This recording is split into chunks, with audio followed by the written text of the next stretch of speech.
suis animateur qualité-sécurité pour une entreprise qui fait de la logistique.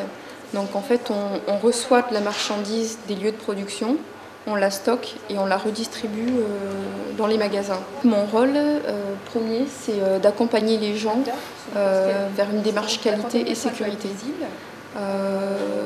Donc en gros, le but de l'entreprise, mis à part gagner de l'argent, c'est satisfaire le client. Donc on met en œuvre tout ce qui est à notre disposition pour respecter les engagements qu'on a pris avec lui. Notamment être certifié ISO 9001, version 2000. Être certifié, ça devient un argument commercial. On prouve par le biais de la certification qu'on a un niveau d'organisation qui est supérieur à celui d'une entreprise qui ne l'est pas. Là, je suis en train de faire l'intégration, une partie de l'intégration de 4 intérimaires qui n'ont jamais travaillé chez nous.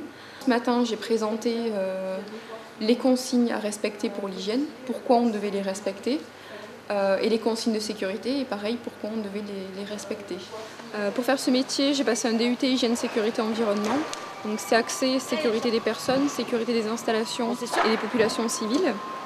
Donc il y a plusieurs modules, dont la qualité et l'environnement. Et donc j'ai commencé à m'intéresser à la qualité et ensuite j'ai basculé sur une licence professionnelle en qualité.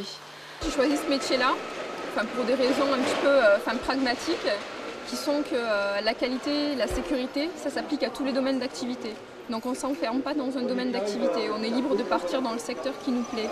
J'ai le sentiment que c'est un métier utile parce qu'on pense beaucoup à la rentabilité des entreprises et parfois un petit peu moins aux salariés. Donc je pense qu'il faut qu'il y ait des personnes qui fassent respecter la réglementation et qui veillent à la sécurité des gens et des biens.